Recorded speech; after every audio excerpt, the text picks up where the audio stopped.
Hi, everyone. Welcome to the North Texas Teen Book Festival. My name is Carmen, and I will be the moderator today of the Sweet and Salty Love panel.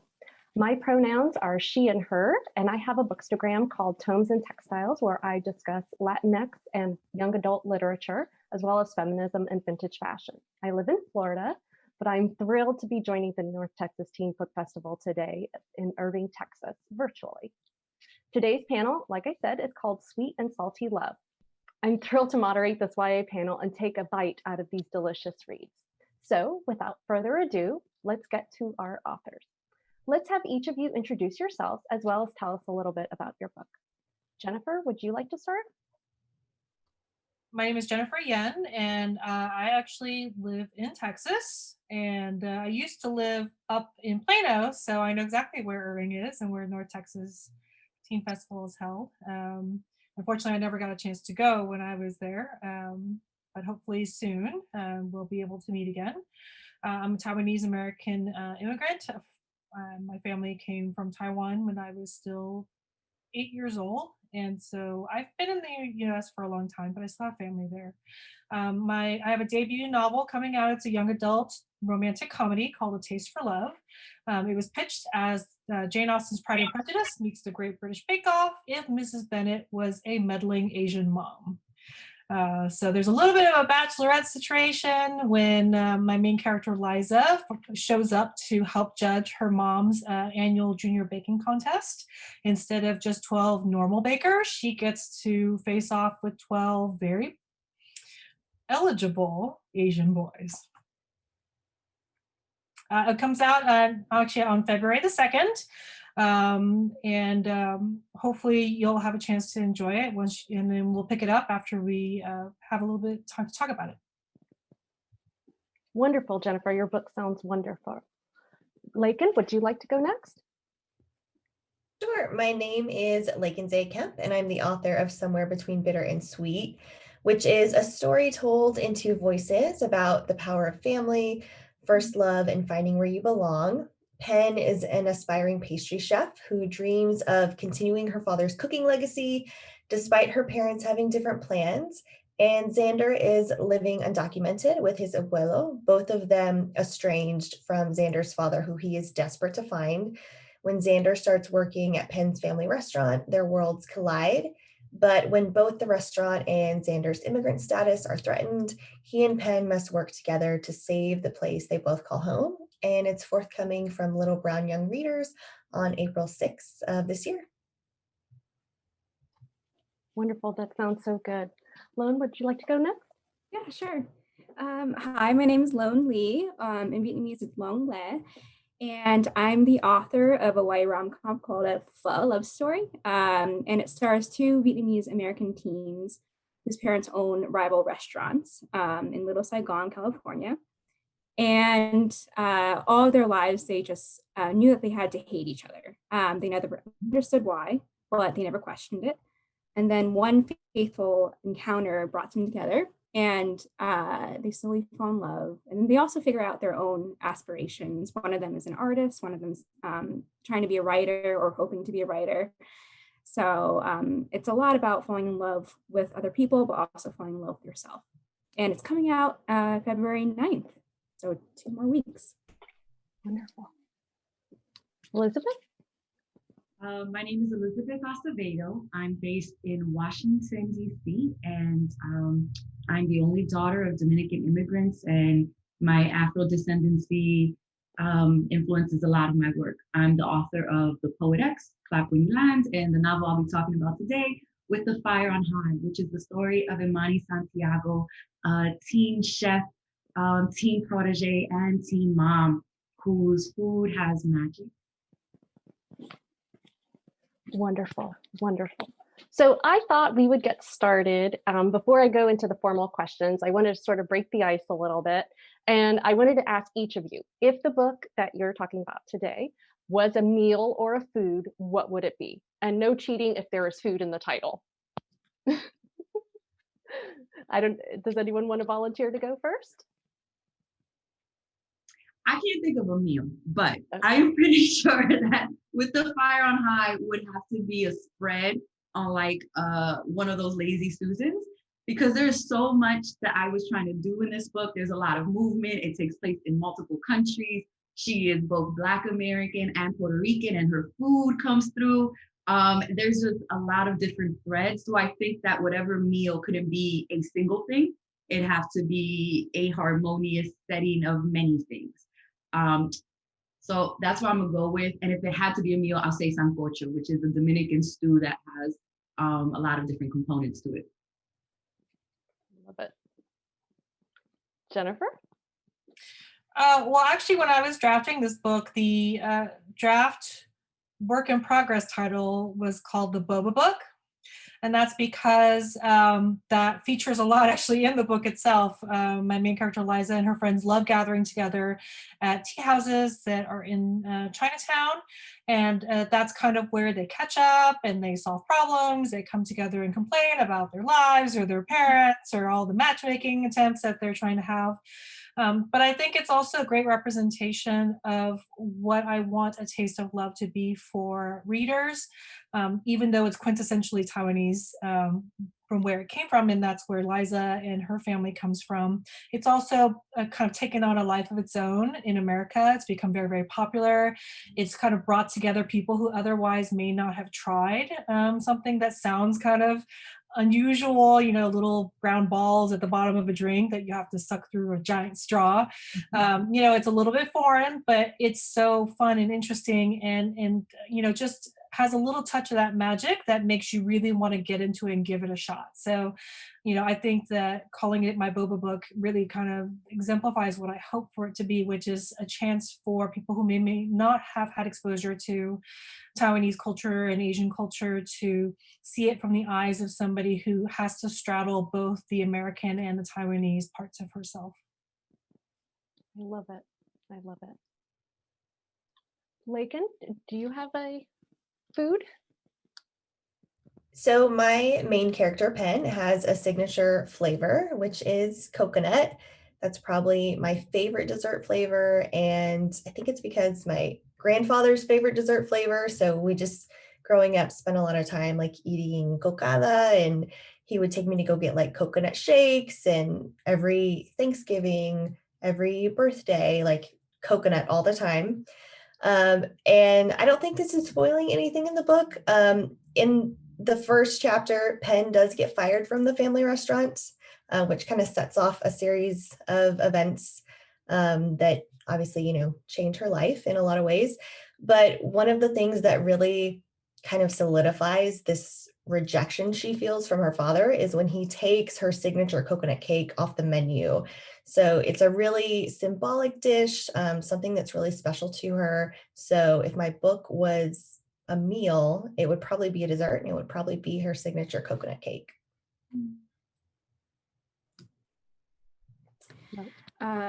Yes, so I think I would pick gumga, which is rice with chicken. It's a home cooked meal. It's so comforting.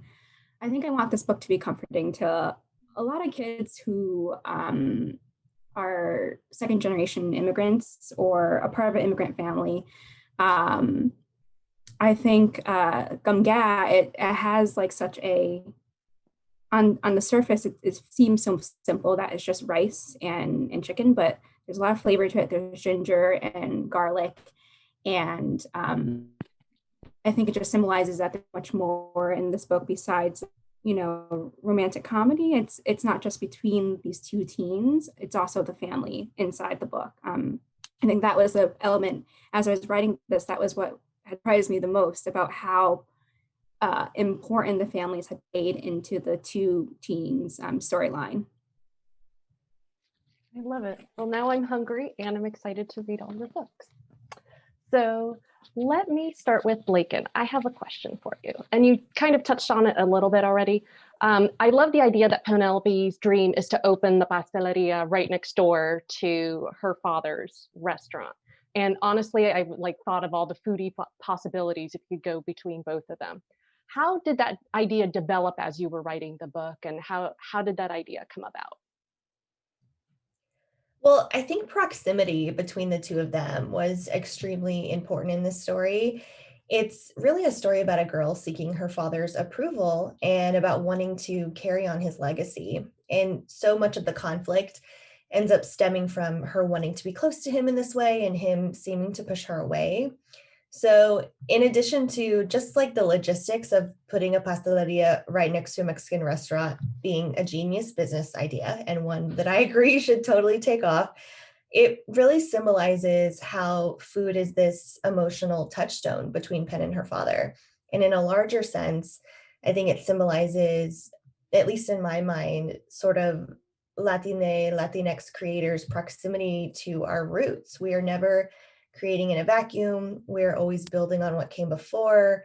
We're always reaching back and facing forward at the same time. And just like Penn feels this deep sense of pride and responsibility when it comes to carrying on her father's legacy, I feel like that's what I feel every time I sit down in front of the page. Wonderful. I love that. Yeah, I know, my heart. Lone, and this is very similar. You both have a little bit of similarities in your books. There's competing family businesses in your book as well, and I'm wondering what was the inspiration behind that? Well, I think the food restaurant, I think I've always wanted to include that in my novel. I think food, like you said, Lakin, like emotional touchstone. That's something that I really agree with, and that was such a great way to say it. How it's something where whenever I think of food, I think of family, and then when I think of family, I think of food. So being surrounded by food all my life, I can't pinpoint a point where I decided that it had to be a restaurant, but I just knew it had to be food. And there's conflict. I think with having these two restaurants right across from each other where they can see everything that they're doing and they're competing all the time, like adding different food items because the other person had added this item or lowering this price, or I think that was just a funny thing to imagine. So I love it. Sounds delightful. Elizabeth, what inspired you to have Amoni be a chef and to cook and be so passionate about food and with the Fire on High? I didn't necessarily in advance have like a theme I was trying to address. I'm very much a pantser in that I write to discover and to figure out what a story is trying to tell me.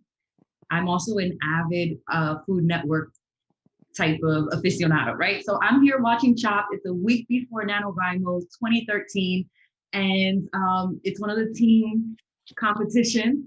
And I'm watching TV and I've watched these competitions over and over, and I just knew the kind of kid I would want to win, and I wasn't planning on doing National Novel Writing Month, but this voice just came in my head, and this kid, Imani Santiago, who wants to cook and has no formal training, but knows that she literally has magic, right? And it's kind of a riff or a modern hood take on Water for Chocolate by Laura Esquivel, but this idea of how is food nostalgia? How is it connection? I love what Lakin said about, this bridge, right? This idea of, if you're from the Caribbean, you're into hummingbirds, and hummingbirds are the birds that fly backwards and forward. And I think that there's a reason why that creature is endemic to the Caribbean, and those of us who write in that tradition of where I come from being a huge part of what I need. And here's Imani who, like, her food connects her to all of the absences she feels in her life. Her mother passed when she was young. Her father doesn't live with her. She doesn't have the connections to her roots that she would want. She's not sure where she's going, but here's this thing that kind of stabilizes her. I can make this dish over and over, and it might be a little bit different, but it always brings me back somewhere I need to be. And so, I don't know, I'm just obsessed with food. And I was watching food and realized, I love Sarah Addison Allen. I've read all of her food books. There are so many authors who play with food as magic, with food as passion. And I wanted an urban, young woman of color, Black descendant girl who can materialize that in the way we've seen it done, elsewhere. Very cool. Very cool. Well, and kind of going from Food Network to another channel, Jennifer, I wanted to ask you, So I love the concept that there's this sort of bachelorette situation happening like in a food cooking competition. I was like, these are like two like reality shows kind of crashed together and it sounds like the best possible way. So I'm wondering how that developed and what that means to you as you were writing it out. How did that happen? It's kind of interesting because, to be honest, I actually don't watch The Bachelor or The Bachelorette. Um, but I think I have always been a Jane Austen fan, and Pride and Prejudice is one of my favorite novels by her. And I think one of the things I really resonated with was Mrs. Bennet, because I think most of us who grew up, especially with immigrant parents, especially if they're very traditional, they tend to be a lot stricter. They tend to have a little bit more influence on your life, and in particular with your love life, right? They feel like they really have a say in who you should be with and what kind of person they imagine you with. So when I thought about Mrs. Bennet, I related to her when I was reading originally to her as kind of like this meddling Asian mom, right? Um, and I thought, if she was a really proper Asian mom, she wouldn't just like pick one guy, right? She would make sure she had all the options in play, right? And what better way to do that than to go ahead and sneak them into the junior baking contest where her daughter is forced to interact with these men, whether she likes it or not. Because if Eliza had any choice, she would run screaming the other direction, right? She doesn't want to be set up by her mom. What teenage girl do you know want to be set up with a boy based on her mom's taste, right? None of us had that kind of idea. So I think that's kind of where it came from. The baking aspect is, I think, very much like Liz. I love baking. I am a terrible cook. I'm going to admit it. I could probably set water on fire if I was given the chance to do so. And I think I may have actually done it once. I set a pot of water on fire. That's for another story. But you don't want me in your kitchen if you want me to cook food. But I do love baking. I love the precision of baking. I love the idea of if you follow the steps and you measure it correctly and you keep an eye on things, that the product always comes out consistently the same. And I think I watched the Great British Bake Off kind of always in the background at the end of a really long day. And I think what I really love about it is that even though they're competitive, they're like so politely competitive, right? They help each other out. They never raise their voice. They're always complimenting each other, congratulating each other. So it's like a very soothing end of day stress reliever. Um, but I just got really sucked into this idea of learning to bake and learning all these concepts and how, you know, and some of the contestants are very young. And I think that's where the idea came from, is that baking is not something that's um, exclusive to people who are older and have a certain skill set. You can learn to bake at any point in time, and you can become a phenomenal baker if you just choose to be, and choose to spend the time there. And so I guess that's kind of where the two mash together. But it all kind of started with Mrs. Bennet as the meddling Asian mom that I know she could be. She would be an amazing Mrs. Bennet. I love that. I love the PNP reference. That sounds fantastic. I wanted to talk a little bit about like culture and identity in our books as well. And Lakin, I wanted to ask you, in some of the interviews I've read with you, you always speak to how important it is to explore Latinx identity, to explore mental health, Latinx culture in your work. Why are those themes so important to you? So for me, writing is how I make sense of things and how I process emotions. So the themes that tend to emerge in my writing do so because those are usually the things that are frequently on my heart and mind. As a mixed race Chicana and transracial adoptee, my identity is pretty complex. I've never fit into a box, and at different points in my life, that has caused a lot of sadness and confusion and just feeling like I didn't belong. And those identity struggles didn't stop once I became an adult. So even now, I am constantly grappling with where and how I fit in the world, which I think is also a very teenage existential question. So I think that's why I'm particularly drawn to writing about it in YA. But just as important as I think it is to explore what it means to be Latinx or Chicana or just to exist in the diaspora in general, I also think it's really important, especially for my community, that I engage with the topic of mental health. There's a lot of stigma around mental health issues in the Latinx community. but I know from my own family and my personal experience that for us, it's biological and it's generational.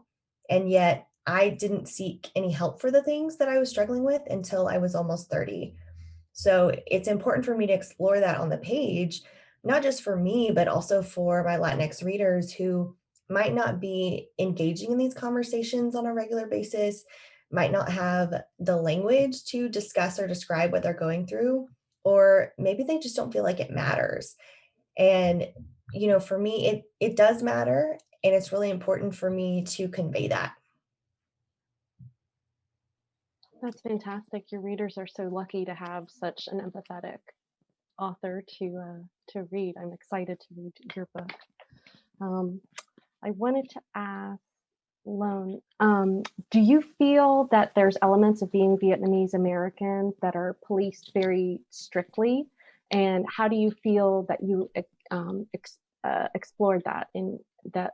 How do you feel that you explored that theme in your novel? So Vietnamese Americans, I don't think there's a specific way that we're policed. I think it kind of relates to how a lot of Asian Americans are policed. I think the general stereotype is, they go into STEM, and which is great, like nothing wrong with STEM at all, but it's almost as if it's expected and they're boxed in a way. But in this book, I wanted to explore that there are different routes to your career and different routes. It's a way to find your passion.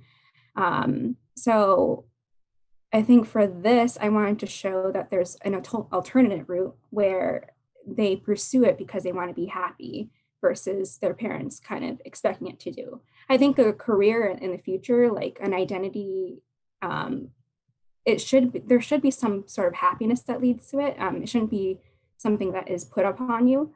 And I know that's like a stereotype within our community. So I wanted to show that it's possible for characters, for teens to explore themselves through different career paths. I love that. I love that. Jennifer, which aspects of Taiwanese culture were important to incorporate into your novel, and why? I think the main things are actually, like Lone had mentioned, more kind of generally Asian American. I think, and a lot of it is, I think, just people of color, ethnic minorities. We share a lot of the same kind of important values and ideals. The main thing, I think, and it's been brought up by Lakin and Lone, and you touched upon by Liz as well, is this kind of idea of acculturation and the difficulties that we struggle with as diaspora, and also just the intergenerational differences between how parents are, react to being in a new country and how their children respond to the pressures that their parents put on them to kind of abide by traditional values while also being exposed constantly to a completely different culture and wanting to fit in with their friends and their peers, but knowing very well that there's this kind of constant push and pull and struggle between it. And I think there's an extra layer with Taiwanese Americans, because a lot of times I think there's whether people realize it or not, there's a lot of people who equate Taiwanese Americans with Chinese Americans or mainland Chinese Americans, and there is separation. And depending on who you speak to, there is a lot of varying perspectives on that. So I specifically identified Liza as a Taiwanese American because I wanted to show that despite the fact that there is a lot of similarities and a lot of Taiwanese people are ethnically Chinese, that there's a lot of little cultural differences that really set them apart. And I started with the food. I started with the pastries that you don't see that come from mainland China, but you do see in a lot of Taiwanese culture. The fact that milk tea and boba tea came from Taiwan, I really wanted to bring that in, and I wanted to make sure that that was clearly shown, that there's a lot of creativity and there's a lot of innovation that comes out of Taiwan that oftentimes is overshadowed by the fact that there's this mixing and this confusion that Taiwanese people are all are all Chinese people, or the other way, or that they are homogenous. I think that's something I really wanted to bring up. I think growing up as Taiwanese American, a lot of times it was just easier for me to say, yeah, I'm Chinese American, because it just was hard to explain to people why I specifically identified as Taiwanese American versus Chinese American. And it's not even about the politics. It's just about the fact that that's where I was born. That's where I was originally raised. That's where my family was. And that's where a lot of my family still is. And so it doesn't sound right to me when I say I'm Chinese, because I'm really not. I'm Taiwanese. But I also can't ignore the fact that my family came from China. So there's this kind of interesting dynamic that's always happening.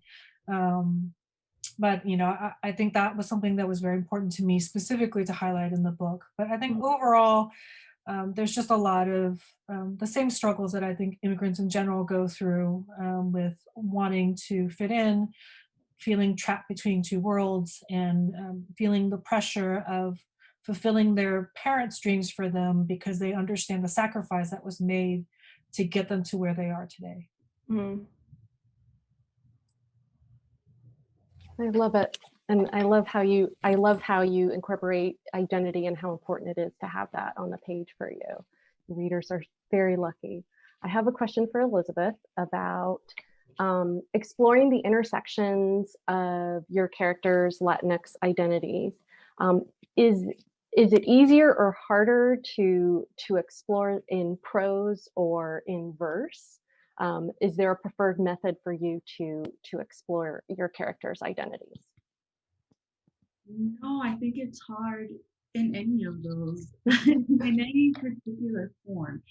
And I really appreciate a craft question here, right? Because when you're writing verse, you are literally creating containers. I don't like to think of it as you're writing poems. You're writing hinges, right? You're writing little moments that might be self-contained, but they're really just these cycles of leading to the next thing of interiority.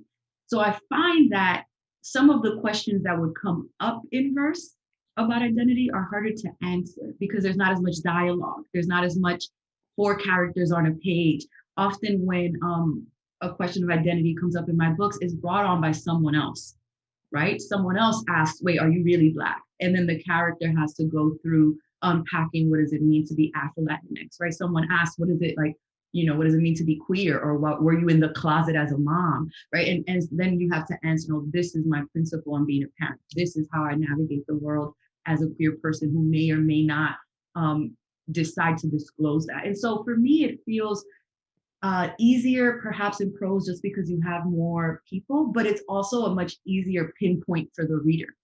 This paragraph here describes exactly how Imani thinks about her Blackness. And that feels simple to me. So I kind of like that verse allows for me to create the world of really small details that construct the character. And also, I would say in verse, there's a lot less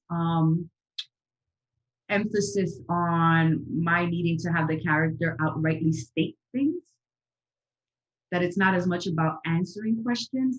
I think prose tends to be a little bit harder. It's like, all right, by this point, we need to know these things. So I don't know if it's the piecemeal nature of verse and the fact that a lot of it is about a character's head. I find it slightly easier, but that's not true either. This is a very convoluted answer because I don't think there is one easy way to get across identity. I get often asked, how does your identity come across in your work? And I can't separate myself from my identity. I don't know how to not be the performance of woman I am, the performance of Dominican, the performance of Afro-Latinx, right? I don't know how to unstitch that. So even when I'm constructing characters, it comes through without my having to cast a huge flag. When a book says that all the characters point with their mouths, like I'm letting you know, this is hella Dominican. This is a thing that should be startling. And because it happens so much, you should know it's a thing in the community. I don't want to tell you all Dominicans point with their mouths. Like you will see those details. And so regardless of whether it's prose or verse, I'm trying to allow subtext to do a lot of the work of identity that 15, 16, 17-year-old characters maybe have not constructed an ethos about yet. And you're seeing them develop versus them having the answers of themselves. I love that answer, and I love that you put yourself into your work, and you know, Thank you. there's no You let me perfect. work through it out loud. I was like, this is not the answer, and I'll arrive at a different answer. So Oh, it was great. No, it was Said, really like good. unstitching. You said you can't unstitch yourself. I love that phrase so much. It's really I'm sure y'all get that too, those questions of how much of you is in this, or how does your identity, affect your work? And it's like how often you don't know how to even inspect that because you've never not been, right, who you are. yeah. Yeah. You can't really measure it. Yeah. And also, I think that it's a call to have all sorts of different identities on the page for books. As someone who's an avid reader, it's like there's no one perfect way to have an identity represented. And just because, you know, I'm Cuban, and just because I don't act like the Cuban person on the page, doesn't mean that that's not the appropriate representation. You know, it's just everyone's experiences are different. It's not a monolith to be Latinx or Asian or anything. So. May I ask you all some writing advice and publishing advice? I have questions for each of you. Lone, I actually wanted to start with you. I've read a few interviews with you, and you speak a lot about your critique group quite a bit. Yes. And I was wondering how your publishing friendships have helped you kind of weather the tough waters of debut. And if anyone wants to jump in, please do. Yeah. So I think a lot of people, they're able to give good advice, good logical advice. I am quickly emotional about a lot of things. So the people I talk to, they've gone through this process already. They've seen things happen. So they always tell me not to like jump to the wrong conclusion and just trust the process. And when I was working on the book, I was sharing it with a lot of my writing friends too. So earlier on in the writing process, they were able to kind of digest it and give me suggestions with that publishing eye. Like they always had a sense that readers would eventually read it. So their critique was always brilliantly like focused on, they were thinking about the readers. So that helped me a lot in the process. I think I'm fortunate to have a lot of mentors. Just it relates to my earlier question about they were giving me great advice. Mentors who have been through it, who know that the debut it's not the end of anything. It's the very beautiful beginning to a career. So they always tell me that too. They're like, Lone, whatever happens, your career is infinite. Like as long as you want it to be, as long as you work for it. So. Sounds like you have some pretty great people in your corner. Thankfully. It sounds like great advice. If no one has anything to add, I wanted to ask Lakin. Lakin has a podcast, and I'm wondering how it's helping you deal with like debut year jitters as well as with the pandemic. I figure both things. Yeah, so in the month of January, I actually launched two. One is personal and the other one is for Las Musas, which is a marketing collective that I belong to. So first of all, thank you for like giving this plug to my little baby podcast. Episodes of Author Pep Talks just started airing this month, but what I love about it is that not only has it helped me with debut jitters in all of the practical ways, such as helping me feel more comfortable speaking with others in front of an audience and being able to talk about myself and my work, it's also been just feeding me so much emotionally and spiritually during this time when we've been more isolated from others and dealing with mental health issues to a degree that maybe we weren't before the pandemic.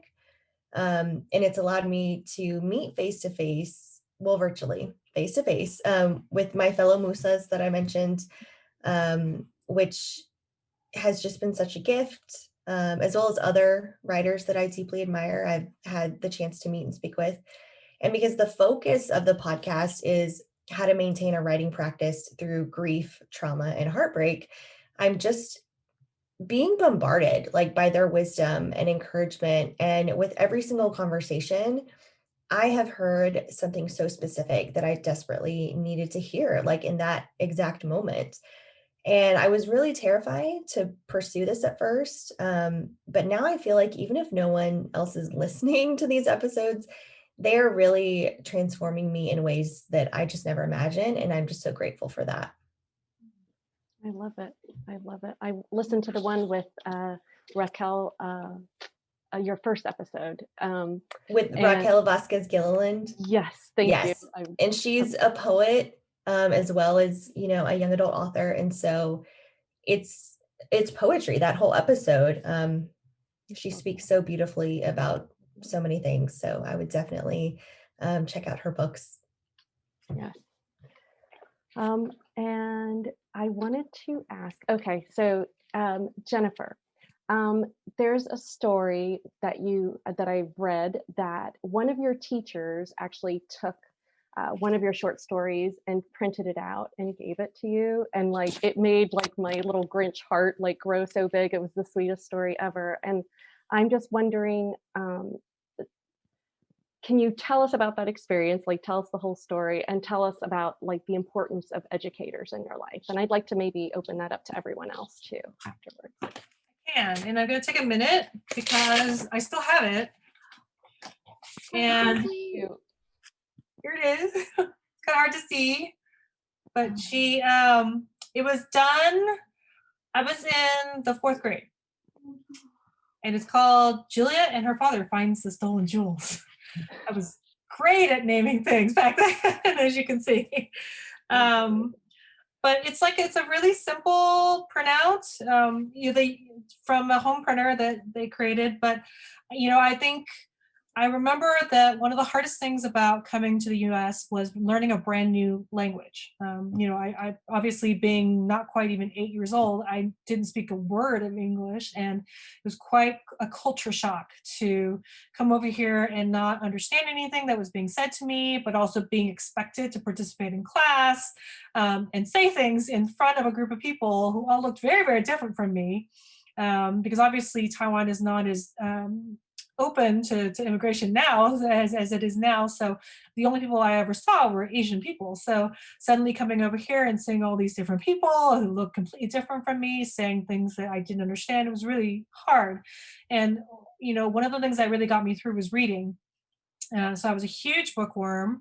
And I think a lot of times as readers, it eventually will lend itself to creating our own stories, right? I think a lot of us, what we love about reading is that getting immersed in a story and worlds and characters. And it's a natural progression for a lot of us to then start creating our own. And so I think when I was in 4th grade, I think it was actually probably an assignment that my teacher had given the class, that we were supposed to create this little short story. But of course, being the, type A oldest, kid and immigrant, I went and like illustrated it on my own and like wrote it on notebook paper and bound it and then turned it in all excited. And I think she saw the enthusiasm I had for it, and she just thought, I think she was just so sweet and wanting to encourage me. So she had her husband transfer everything and even scanned in the photos and printed it on the paper and then surprised me with it a week later. And I was just so touched by it. And she even she wanted me to read it in front of the class. And for someone who was, who had a lot of anxiety about that, I told her she could to read it to the class because she was so proud of it. But I had to leave and go to the library until she was done, because I was so terrified of the potential rejection that people were going to laugh at me and my little story. So that's exactly what happened. Actually, I remember going to the library and waiting anxiously and trying not to panic. And then, the teacher sent one of my peers to come get me. And when I walked in this door, I remember the whole room bursting into kind of applause. And that's just something that you only get once in a lifetime, right? And obviously, looking back now, when you read the story, I mean, clearly it was not Shakespeare, but it was just the impact of that teacher and the love that she had for me and the way that she was so willing to nurture something that I was interested in. And she saw something special even before I saw it. And I think that experience kept me writing, even when school got really busy. I started doing other things. I had other extracurriculars. I had to decide on a career, and my parents are very traditional, so writing was not a career. So I had to do the STEM thing, which I did, and I don't regret that. But I think if I had not had that experience early on, I don't know that I would be writing today. So I think that's what's really important about a great teacher who sees the potential in someone, who sees the passion that a student has, and is just willing to take a few minutes to nurture that gift, because you really can make a world difference for that person. You never know what impact you have on their futures.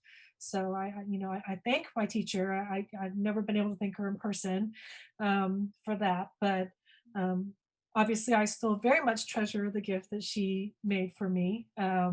And actually, my mom kept it, believe it or not. I didn't expect her. She put it right next to all my report cards. So I think even she was touched, and that's a big deal for an Asian parent to like keep a little printout book right next to all the report cards that she saved. Um, so I think that's the power that a teacher can have on someone's life. You just never know. And I think it's a wonderful thing when we have teachers who love what they do and are willing to encourage their students. I love that story of how an educator actually brought you to here from fourth grade to now. Does anyone else want to open up and talk about moments with educators that maybe set you on the path to writing? Yeah, so in high school, I think that was when I fell in love with writing. Um, I, Jen, I was born here, but I didn't speak English in my younger years. I think I went to it was in first grade where I went to an English as a second language class, which obviously helped so much. I still don't remember much about it, but it helped me, I guess, learn how to write. Uh, but I was never really confident with my English, and I knew I had an active imagination, but I just didn't know how to express it on writing or anything like that. But I think in high school was when I took an AP lit class, and my teacher, Miss Yamamoto, she was also Asian too. So it was also great to see. I lived in a predominantly white suburbs community, so I didn't see a lot of Vietnamese Americans, but to see an Asian teacher with such a passion for English and a magical way of teaching the books that we were reading, you can just every single thing that she said, you can feel it. You can feel her and her voice just filling the room. She created such community too. I feel like all the students felt safe in this room, even if we were completely different. So in this space, I felt safe sharing my writing. She did a brilliant thing called occasional papers. And these papers were really little notes that little essays of things that we were passionate about. It didn't really matter, like any topic at all, as long as you had enthusiasm for it and you could write as much as you wanted. And then when you do finish something, you tell her, and then she stops the class, and you have the time to stand up, unfold your piece of paper and read it to the class.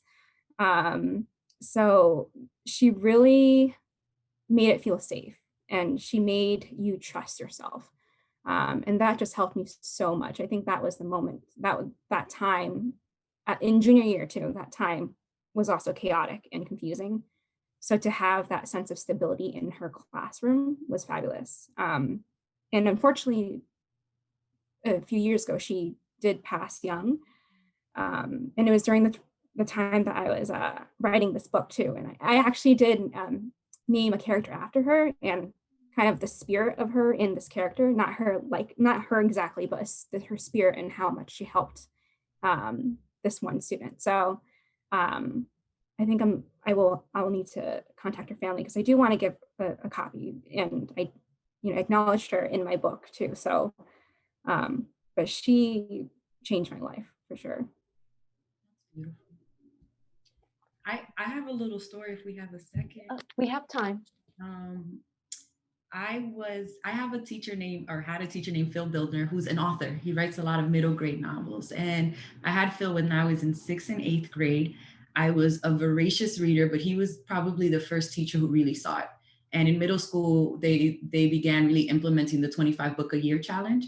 And we had this huge chart where you would get your sticker up. I'm incredibly competitive. And I was like, I'm gonna beat this chart, right? And Phil was like my ally. Like he was this guy who knew like, she's such a huge reader. And if whatever I give her, she will consume. And so every day or every 2 days I would come to class, I would hand over the book I had finished. He would put my sticker up, he would hand me whatever book was new, but he would also have me write letters to authors. I guess it was part of like the extension of not just reading and consuming the novel, but what would you say back? Right. And so I would take this as a practice extra credit. And there was one time when he asked me to write, I had just finished Heaven by Angela Johnson, which is about a young woman who learns that she is adopted. She is in Heaven, Ohio, and she is trying to figure out what that means for her, that her aunt and uncle are not her biological parents as she had been told. And I remember just falling in love with this character in this book and this secondary character named Bobby, who was a teen father. I had never seen a teen father in a book. I'm 13 years old. I'm like, where did this come from? How does he have custody? What does this mean, right? And I come to school and I have all my questions. And I'm like, Phil, I need answers, la, la, la, la, la. And Phil's like, girl, I did not write this book, right? But if you write Angela Johnson a letter, I'll get it to her. So my little self is like, all right, I got questions. And I write this long letter to Angela Johnson. I don't hear back. But I recommend to her, because of course, I think I can be out here recommending things to Miss Angela Johnson. We need a sequel and it has to be Bobby and I need to know what happens, right? And I gave all these recommendations and I didn't get a letter back, but 2 years later, the book, The First Part Last, comes out. And if you look at the dedication, it is dedicated to Elizabeth Acevedo and all her classmates at the Manhattan School for Children. And it was such a huge gift, right? That Phil really gave me this realization of, you know, reading is a deep thing between you and your imagination, between you and what's possible. And that recognition of, oh, look, I had a story. I had a story that was good enough that a real author decided to write it. And just as a quick aside, I was an 8th grade English teacher for a few years here in this area. And my students really struggle with not seeing themselves in books. And I had a student, Catherine Bolaños, who asked me, you know, where are the books all about us?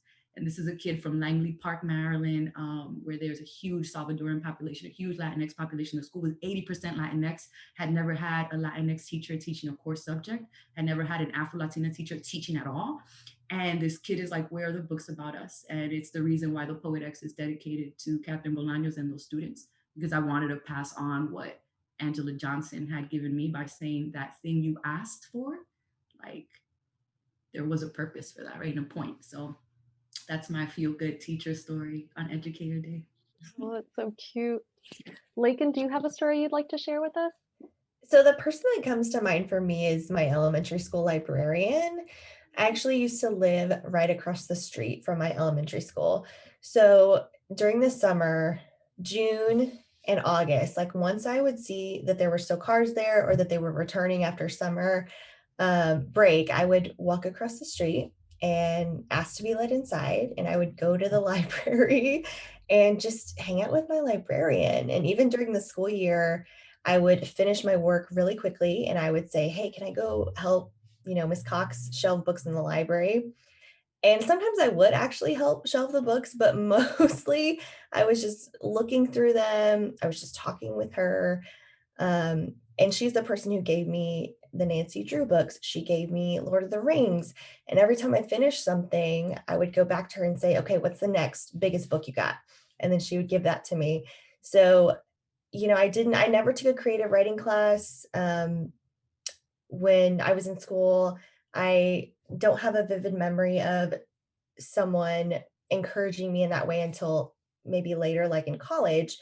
But as far as reading goes, which I think is where, the love for writing begins, or where it began for me, she is who I attribute that to. And I know that relationship that I had with her and just the way that she made me feel so special had a huge impact on my self-esteem, on my confidence in myself as a student and as a reader. And that definitely led to me feeling confident enough to not just read stories, but to write my own. I'm gonna tell you, I actually volunteered in the library when I was in elementary school, so I get it. I actually did shelve books. I knew that Dewey Decimal System like the back of my hand. So I love shelving books. I don't know why I like organizing, but apparently it worked for me. And my librarian, of course, loved the fact that she had a little girl running around shelving her books for her on her free time. So I totally get it. I love it. I love My it. dream job was to be the person at the public library who like pushes the cart and puts the book back. I'm like, one day, like that's where I'm gonna die. I don't want to talk to people. I just want to put the books back. Mhm. Yeah, it was one of my dreams to have a job at the library too when I was in high school, like the front desk. I wanted that, but it was never open. It was always taken. Well, I love it. Like almost all of us wanted to be librarians at one point. So we speak very, very highly of our librarians for sure. I wanted to ask Elizabeth one question. I think we have a few minutes, and then we have one question from the audience as well. What advice would you give our debut authors that are with us today? I think one of the hardest things in writing is that writers are often really soft inside, right? The way that our work is received, we feel says so much about who we are. And this is one of the most difficult, I think, industries to not compare yourself to other people. And so here you are putting something into the world that is heart forward. And then you're on Twitter or Instagram and you're looking at this person's campaign or that person's trailer or this person's what list they're on or what awards they got. And I think it undoes so much of the work that you did in putting something with true intention when sometimes you rescind what it's doing because of all these numbers that people want to focus on. And I feel like I heard this and then I was a debut and those comparisons were huge and I like forgot all of it. So I just want to double down on that in case it is something true. The journey of your book is your journey with your book and the things that it's going to do, the people it's going to move, the emails you're going to get, the messages, like that is the purpose. And one thing I started doing with The Fire on High was writing a mission statement for each one of my novels. Here's the thing I want this book to do. And here's why I sat down and wrote it. And so when reviews would come in or when Goodreads was out here with their 1 star or whatever it was, I would look at that mission statement because it was such a reminder I didn't write this for any of those things. And The Poet-X was such a huge book that putting anything out after that was the scariest thing in the world. I just could not imagine a book would ever do what that novel debuted to do.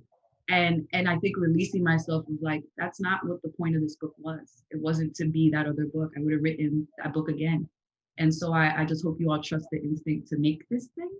And despite how competitive you may or may not be, try your best to keep your eyes on your own page. That's all I got. I love it. I love it. So we have one audience question from Kristen from Irving, and they are asking, what is your favorite recipe or food for a broken heart?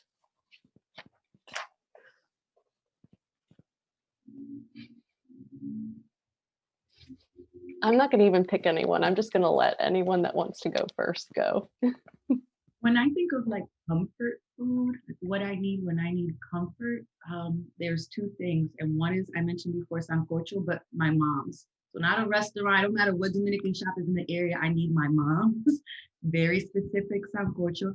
My mom doesn't live in the same city as me, so if I cannot get a hold of that, there's a recipe for beer bread in the back of With the Fire on High. And I highly advise carbs and gluten and wheat when one is sad. I just think there's something about the process of something rising, of something being pushed down, of like the very basic salt, water, flour, yeast.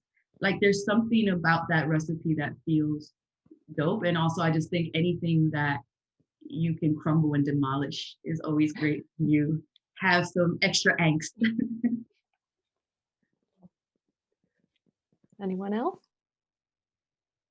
I don't know that I can say that there's one recommended food. I usually will say that it's a good idea to go with something that you already have a really good memory attached to. Something that automatically puts you back in that moment where you just felt all the joy and the warmth and the laughter, and and whoever it was that you were with when you had that food. So I think that's actually for me um, the most helpful thing to do. I mean, I do love carbs, don't get me wrong. I come literally from a very carby culture, so we love our carbs.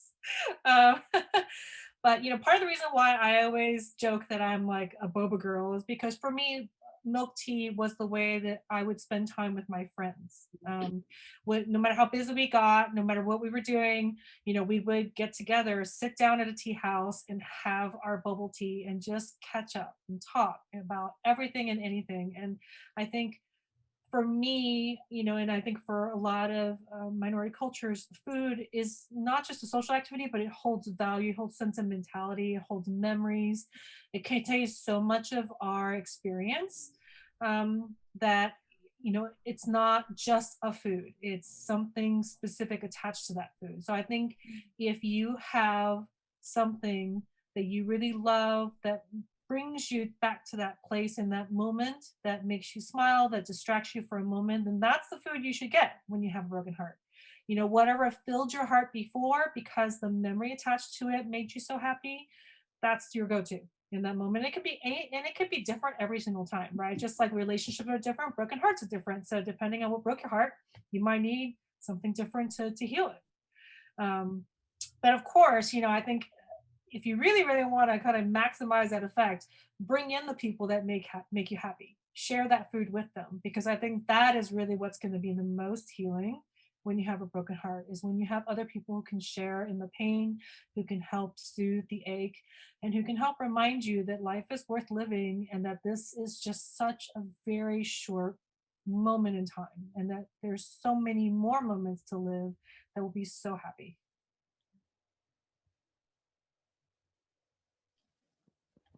That's a beautiful sentiment. Lakin? Okay.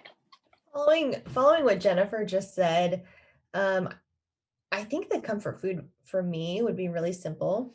A warm tortilla with butter. You fold it in half, you fold it in half again so that you can hold it like a little triangle and the butter won't drip out while you eat it. Um, for me, that makes me think of my grandparents, makes me think of my mom, and especially during this pandemic, like just listening to that, what Jennifer was saying about the sentimentality we attach to food. I was just thinking back over 2020 and realizing how many tortillas with butter I ate. I think I gained 20 pounds, which is totally fine. Like my body needed that soft barrier to protect me during this time. But it just clicked for me, like why I was reaching for that so often. So for me, that would be the food that I would recommend. These answers are great and making me so hungry. I think for me to heal a broken heart or make me like get up in the morning after maybe not not an easy rest or something that was just on my mind completely and disturbing my sleep or something like that, or broken hearts too, is my mom's pâté chaud or pâté chaud in French. It's French influence, but my mom makes like completely hers. It's this crispy, warm pastry with flavorful chicken inside. And the moment you bite into it, like the warmth goes all over your body, and you are suddenly just, you feel as if you're grounded. Uh, and it's something that my mom used to wake me up sometimes. She would knock on the door, or not knock at all, actually. She would, because right now I am with my parents during the pandemic, but she would wake me up and she's like, come down. Like she would say in Vietnamese, it's just out of the oven, get up. And then I'm just up. And I just feel somewhat lighter. So I just eat it and then paired with a wonderful Vietnamese coffee. And it's just a great start to a day and something that heals you immediately. Well, everyone, we've gone through all of our questions, and we are at the conclusion of the panel. I wish we were all together because I would ask everyone to go eat with me after this. I appreciate everyone who tuned in to the Sweet and Salty Love panel here at the North Texas Teen Book Festival. If you want to interact with us, the hashtag is hashtag NTTBF21. And feel free to tag your photos with it and we will be in touch. So thank you everyone for joining us. Elizabeth, Lakin, Lone, and Jennifer, and I appreciate your time and I'll see you all soon. Take care. Bye.